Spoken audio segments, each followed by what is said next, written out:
اعوذ باللہ من الشیطان اللعین الرجیم بسم اللہ الرحمن الرحیم وبہ نستعین ان صلاتی ونسکی ومحیای ومماتی للہ رب العالمین۔ سورہ انعام آیت نمبر 162۔ پروردگار عالم قرآن مجید میں ارشاد فرما رہا ہے، بے شک میری نماز، میری عبادات، میرا جینا، میرا مرنا اللہ کے لیے ہے جو عالمین کا رب ہے۔ سلسلہ گفتگو جوان اور ہمارے معاشرے کے عنوان سے ہماری جاری اور ساری ہے۔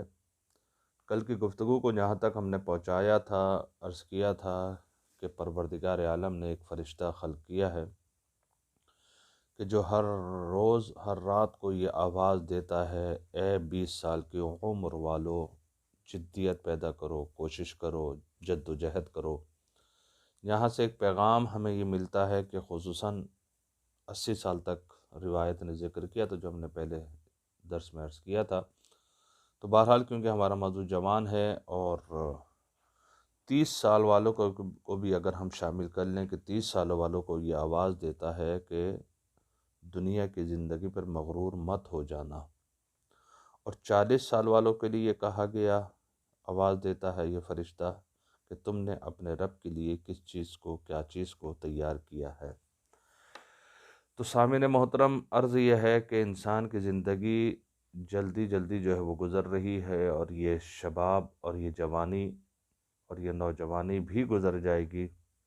تو انسان کو یہ چاہیے کہ جتنا بھی ہو سکتا ہے اپنے رب کی جو ہے وہ عبادت کرے، اور اس دنیا جس کے لیے قرآن نے بھی کہا وَمَا الْحَيَاةُ الدُّنْيَا إِلَّا مَتَاعُ الْغُرُورِ، دنیا کی زندگی تو بس ایک دھوکے کا سرمایہ ہے اور کچھ نہیں۔ یعنی یہ سب کچھ جو دنیا میں ہو رہا ہے اور دنیا کی جو زندگی ہے، اس پر بھروسہ نہیں کیا جا سکتا۔ جیسا کہ پہلے بھی ہم نے عرض کیا تھا کہ دنیا کے متعلق کیا کہا گیا کہ دنیا کی زندگی لعب ہے، لہو ہے، زینت ہے، تفاخر ہے، تکاثر ہے، اور کچھ نہیں ہے۔ تو بہرحال کیونکہ جوان انسان ہے اور جوانی جب وہ گزر رہی ہے، اور عرض کیا تھا کہ یہ جوان انسان ایک ایسی خالی زمین کی مانند ہے، جو کچھ اس میں بھر دیا جائے گا، ڈال دیا جائے گا، وہ اس کو قبول کر لیتا ہے۔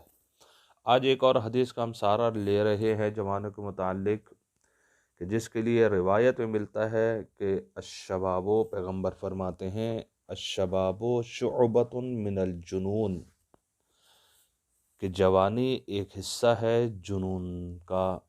جنون میں سے ایک حصہ کیا ہے؟ جوانی ہے۔ اب جنون سے مراد یہ نہیں ہے کہ جو ہمارے اردو میں لیا جاتا ہے، بلکہ جنون کا مادہ جو ہے وہ جن سے ہے۔ جن یعنی پوشیدہ، جسے کہتے ہیں نا فلاں انسان پر جن چڑھ گیا۔ جن کیا دکھائی دیتا ہے؟ دکھائی نہیں دیتا، پوشیدہ ہے، وہ چھپا ہوا ہے۔ اسی طریقے سے الشباب شعبۃ من الجنون، یعنی حدیث یہ کہنا چاہ رہی ہے کہ جو جوان ہے اس کے اندر چھپی ہوئی استعداد موجود ہیں، یعنی اس کے اندر بہت ساری توانائیاں پوشیدہ ہیں۔ کہیں پر آپ جوان کو دیکھتے ہیں، مختلف صورتیں جو ہے اس کے اندر جو پوشیدہ دکھائی دیتی ہیں۔ کبھی جذبات میں آ جاتا ہے، اور کبھی جو ہے شہوت کی آگ اس کے اندر جو ہے وہ بڑھ جاتی ہے۔ کہیں پر یہ جوان افراط سے کام لے رہا ہوتا ہے، کہیں پر یہ جوان جو تفریط سے کام لے رہا ہوتا ہے، کہیں یہ جوان کسی سے محبت بہت زیادہ کر رہا ہوتا ہے، اور کہیں پر یہ جوان جو ہے دشمنی کر رہا ہوتا ہے۔ افراط و تفریط یعنی زیادہ روی یا کمی روی۔ یہ کیا ہے کہ مختلف استعداد اس کے اندر جو وہ چھپی ہوئی ہیں، پوشیدہ ہیں۔ اب اس کو بروئے کار لے کر آنا ہے۔ اب یہ جو استعداد اس جوان کے اندر، یہ توانائیاں جو اس جوان کے اندر جو وہ پوشیدہ ہیں، ان توانائیوں کو اس جوان کو کیا کرنا ہے؟ ظاہر کرنا ہے۔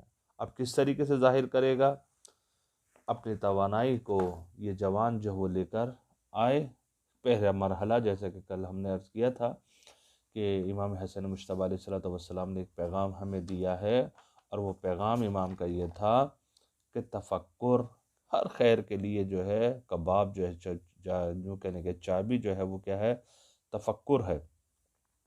بہرحال روایت میں ایک جگہ جو ہے امام حسن مجتبیٰ علیہ الصلوۃ والسلام نے فرمایا علیکم بالفکر، تم پر ضروری ہے کہ فکر کر لو، کیوں؟ فإنہ حیات قلب البصیر، بصیرت رکھنے والوں کے دل کی یہ حیات ہے، ومفتاح ابواب الحکمہ، اور حکمت کے دروازوں کی چابی کیا ہے؟ یہی فکر کرنا ہے۔ تو بہرحال انسان جب فکر کرے گا، سوچے گا، تو پھر جا کے وہ جو استعداد، وہ جو توانائی اس کے اندر پوشیدہ ہے، وہ اچھے انداز میں نکھر کے جو وہ سامنے آئے گی۔ اب اسی لیے جو جوان ہے جب کام کرنا چاہے تو پہلے سوچ لے۔ یہاں سے ایک مرحلہ اور جو ہے سمجھ میں آ جاتا ہے، وہ استخارے کا عرض کرتا چلوں کہ ہمارے ہاں استخارہ بس کوئی کام کرنا ہے جی مولانا استخارہ کرتے ہیں، فلاں جگہ داخلہ لینا ہے جی مولانا استخارہ کرتے ہیں، سفر پہ جانا مولانا استخارہ کرتے ہیں۔ یہ مورد استخارہ نہیں ہے، استخارہ ان مقامات پر نہیں ہوتا ہے۔ اصل میں استخارہ کا مسئلہ یہ ہے کہ پہلے آپ سوچ لیں، سمجھ لیں، کسی نتیجے تک آپ نہیں پہنچے، اس کے بعد جو اس فیلڈ کے ماسٹر افراد ہیں ان سے آپ مشورہ کریں، مشورہ کر لیا آپ نے، پھر بھی کسی نتیجے پر نہیں پہنچے تو اب خدا سے مشورہ لیں کہ اب ہمارے لیے کیا بہتر ہے۔ تو بہرحال یہ بھی ایک مرحلہ ہے استخارے کا کہ انسان جو سوچ و بچار اور مشورے کے بعد نتیجے تک نہ پہنچے تو استخارہ جو وہ کروائے۔ تو بہرحال جوان کے اندر جو توانائیاں موجود ہیں، پوشیدہ ہیں، اس کو سوچے سمجھے کہ آیا یہ عمل میرے لیے اچھا ہے یا نہیں ہے، کیونکہ آپ اکثر دیکھتے ہیں، اکثر لوگوں میں یہ چیز پائی جاتی ہے، اور خصوصاً جوانوں میں جو یہ چیز جو وہ پائی جاتی ہے، فوراً جذبات میں آ جاتے ہیں اور کچھ کہہ دیتے ہیں، اور بعد میں تھوڑا سا جو ہے جب اکیلے تنہائی میں جاتے ہیں، سوچنے پر بیٹھتے ہیں، سوچتے ہیں، تو پھر کہنا کاش میں یہ حرکت نہ کرتا، میں جذبات سے کام نہیں لیتا، غلطی ہو گئی مجھ سے۔ اس لیے کہا گیا ہے کہ امام فرماتے ہیں علیکم بالفکر، تم پر ضروری ہے کہ فکر کرو، سوچو اور سمجھو۔ اور عزیزان گرامی، یہ جو سوچ و بچار جب ہوگا تو پھر انسان جو ہے اچھے کام کو جو ہے وہ انجام دے سکے گا۔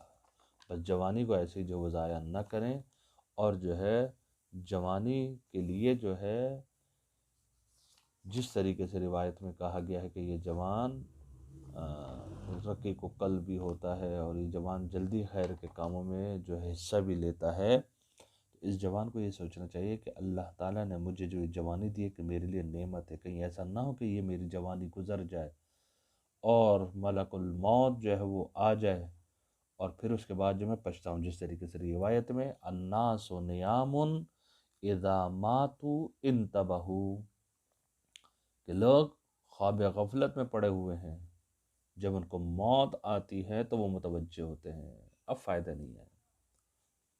جس طریقے سے ہمارے اردو میں جو ہے وہ محاورہ بھی ہے کہ جب چڑیا چگ گئی کھیت تو اب کیا فائدہ۔ تو اب جو ہے وقت گزرنے کے بعد جو ہے اب پچھتاوے کا کیا فائدہ۔ یہ تو پہلے سوچنا چاہیے تھا نا، پہلے فکر کرنی چاہیے تھی نا۔ میں نے کسی کو برا بھلا کہہ دیا، میں نے کسی کو تھپڑ مار دیا، میں نے کسی کی بے عزتی کر دی، میں نے کچھ کہہ دیا کسی کو جس سے اس کا دل دکھ گیا ہے، یہ تو مجھے پہلے سوچنا چاہیے تھا۔ پہلے سوچو، پھر تولو، پھر بولو، یہ ہونا چاہیے ہمارا کام۔ روایت بھی کہہ رہے لوگ خواب غفلت میں پڑے ہوئے سو رہے ہیں۔ اب جب انسان سو رہا ہے، جب موت آتی ہے تو متوجہ ہوتے ہیں اب فائدہ نہیں ہے، وقت گزر گیا، یہ کام پہلے کرنے کا تھا کہ سوچنا چاہیے تھا۔ اس کے لیے میں واقعہ عرض کرتا چلوں، ایک کسان ہے جو اپنے زمین پر ہل چلا رہا ہے، پرانے زمانے کا واقعہ ہے یہ، آج کل تو ٹریکٹر وغیرہ ہے، لیکن پرانے زمانے میں ہل چلایا کرتے تھے، اور جو ہے انسان جو ہے بہرحال بہت فائدہ ہے اس کا جو ہل چلاتے تھے، اور کیا ہوتا تھا اس کو چھوڑیے، بہرحال ہل چلا رہا تھا، اس سے دیکھا کہ جیسے ہی سورج نمودار ہوا ہے اور ایک اس کی کرنیں ایک پتھر پر پڑیں جو چمک رہا تھا، یہ بار بار اس پتھر کو دیکھ رہا ہے، جیسے جیسے سورج چڑھ رہا ہے وہ پتھر زیادہ چمک رہا ہے، یہ دیکھتا رہا، آخر میں جو ہے اس نے کیا کیا، اس پتھر کو اٹھایا، جب پتھر کو اٹھایا مٹی صاف کی تو دیکھا یہ تو قیمتی پتھر لگ رہا ہے، بار وہ لے کر گھر گیا، اور جب گھر گیا تو بیوی سے کہا دیکھو پتھر کیسا ہے، بیوی نے کہا یہ تو بہت قیمتی لگ رہا ہے، تو اس کسان نے کہا ایسا لگتا ہے ہماری زندگی اب جو ہے آرام اور سکون سے گزرے گی، میں اس کو بیچتا ہوں۔ بیوی نے کہا ہاں ہاں جاؤ اس کو بیچ کے آؤ، اور تاکہ ہم آرام سے سکون کے ساتھ زندگی بسر کریں۔ یہ جاتا ہے اور جانے کے بعد شہر میں اور اس کی قیمت پوچھتا ہے، تو لوگ کہتے ہیں، دکاندار کہتے ہیں کہ بھائی اس کی قیمت تو بہت زیادہ، ہم میں سے کوئی جو ہے اس کی قیمت ادا نہیں کر سکتا، بادشاہ کے پاس چلے جاؤ فلاں جگہ پر، بادشاہ شوقین بھی ہے قیمتی پتھروں کا، وہ تم سے ہی خرید لے گا اور تمہیں انعام و اکرام دے گا، اور تم پیسے ویسے جو بھی ملیں گے لے کر چلے آنا۔ بہرحال یہ جاتا ہے اور جانے کے بعد بادشاہ سلامت کے پاس پہنچتا ہے۔ اب بادشاہ یہ پتھر دیکھ کر وزراء کو دکھاتا، وزراء بھی اور بادشاہ بھی حیران کہ یہ پتھر آیا کہاں سے اس کے پاس۔ بہرحال دیہاتی تھا، سیدھا سادہ انسان تھا، اس کا کہا کیا قیمت؟ کہ قیمت تو آپ بتائیں، قیمتی پتھر ہے۔ اب بادشاہ نے کہا کہ اب اس کی قیمت کیا لگائی جائے؟ تو وزراء کسی وزیر نے کہا مختلف رائے آنے کے بعد کہ جی اس کے لیے جو ہے اپنے تجوری وغیرہ جو وہ کھول دی جائے اور اس کو ٹائم دے دیا جائے تو اس وقت میں جو یہ اٹھا لے۔ بہرحال کھول دیے گئے خزانے کے دروازے، اور جب خزانے کے دروازے کھول دیے گئے، اب جیسے ہی یہ پہلے دروازہ اس نے کا کھلا تو اس نے دیکھا کہ جی ادھر تو پتھر پڑے ہیں قیمتی، کوئی زمرد ہے تو کوئی یاقوت ہے، کوئی کچھ ہے، تو اس نے کہا یہ اٹھاتا ہوں۔ پھر اس کو ایک دروازہ دکھائی دیا، اس نے وہ دروازہ کھولا تو جب وہ اس کا تو وہاں پہ ہیرے جواہرات، سونا چاندی، اس نے کہا یہاں سے یہ اٹھا لیتا ہوں۔ پھر آگے بڑھا، پھر ایک دروازہ کھولا، جب اس نے ایک اور دروازہ کھولا تو وہاں پہ درہم و دینار، کہنے یہ بھی اٹھاتا ہوں۔ پھر ایک دروازہ کھولا تو دیکھا کہ بادشاہ کا تخت ہے۔ جب بادشاہ کا تخت ہے تو خیال آیا کہ چلے بھائی بادشاہ جہاں پہ آرام کرتا ہے میں یہاں پہ کچھ آرام کروں، تھکا ہارا بھی ہوں، تاکہ جو ہے لوگوں کے کہوں گے جو میں بادشاہ کے بستر پہ بیٹھا تھا، چوڑا ہوں گا میں۔ تو بہرحال نرم و ملام بسترا، بیچارہ یہ دیہاتی تھکا ہارا لیٹا اور اس کی آنکھ لگ گئی، اور جو اس کو وقت دیا تھا مثلاً 2 گھنٹے یا 1 گھنٹہ جو وقت اس کو دیا تھا وہ گزر گیا۔ کارندے آئے، دیکھا یہ سو رہا ہے، اس کو اٹھایا، اور جب اٹھایا کہ جاؤ تمہارا وقت ختم ہو گیا، تم چلے جاؤ یہاں سے۔ اب جیسے ہی یہ جانے لگا اور ہاتھ مارنے لگا کہ درہم و دینار اٹھائے، سونا چاندی اٹھائے، جواہرات، تو انہوں نے کہا نہیں اب کچھ نہیں اٹھا سکتے، تمہیں وقت دیا تھا اسی لیے کہ جو اٹھا سکتے اٹھا کے لے جاؤ۔ کہا نہیں میں نے تو ابھی تو کچھ بھی نہیں لیا۔ کہا وقت اسی لیے دیا تھا کہ کچھ لو، اب تمہارا وقت خواب غفلت میں جو تم سوئے ہو گزر گیا، تمہیں ایک درہم بھی نہیں مل سکتا، ایک دانہ بھی جو ہے کسی زمرد وغیرہ کا نہیں مل سکتا، جاؤ ایسے ہی چلے جاؤ۔ اب بیچارہ یہ دیہاتی، پتھر بھی ہاتھ سے چلا گیا قیمتی، اور ہاتھ کچھ نہیں آیا۔ ایسے ہی جوانوں ہماری زندگی ہے، یہی ہماری زندگی عزیزان گرامی، کہ الناس نیام اذا ماتوا انتبہوا، لوگ خواب غفلت میں پڑے ہوئے ہیں، جب موت آئے گی تو پھر جو ہے وہ متوجہ ہوں گے تو کیا ہو گیا۔ ایسا نہ ہو کہ جو جوانی ہماری اللہ تعالیٰ کی نعمت ہے وہ ایسے ہی گزر جائے، اور وہ استعداد، وہ توانائیاں جو ہمارے اندر پوشیدہ ہیں وہ دبی کی دبی رہ جائیں، اور ہم کسی کا اظہار نہ کر سکیں، اور وہ وقت آ جائے کہ جب ملک الموت کہے کہ اب ایک قدم بھی تم آگے نہیں بڑھا سکتے، اب تم کچھ نہیں کر سکتے، تمہارا وقت جو ہے وہ پہنچ گیا۔ تو اس لیے جوانوں سے گزارش ہے کہ کوشش کریں کہ اپنا وقت، اپنا یہ قیمتی وقت ضائع نہ کریں، اور جس مقصد کے لیے پروردگار عالم نے ہمیں خلق کیا ہے اس مقصد میں اس زندگی کو جو ہے وہ ہم گزاریں، اور ہمارا کام، جوانوں کا کام یہ ہونا چاہیے کہ ہم علم سیکھیں اور سکھائیں، دوسروں کو پڑھائیں، خود بھی جو ہے وہ تعلیم حاصل کریں، تاکہ جب ایک جوان معاشرے میں اچھا ہوگا تو یقیناً وہ جوان جو ہے خواب غفلت سے جب بیدار ہوگا تو دوسرے کو خواب غفلت میں پڑھنے نہیں دے گا، ان کو بھی بیدار کرے گا، اور پھر یہی جوان جو ہے جب خود تعلیم یافتہ ہوگا، علم سیکھا ہوا ہوگا، اس پر عمل کر رہا ہوگا، تو یہ کمال کی منزلوں کو جو ہے وہ طے کرے گا، خود بھی آگے بڑھے گا، اور اپنے ساتھ جو اطراف کے لوگ ہیں ان کو بھی لے کر جو ہے یہ آگے بڑھے گا۔ یقیناً ہمارا کام یہی ہونا چاہیے، علم سیکھیں سکھائیں۔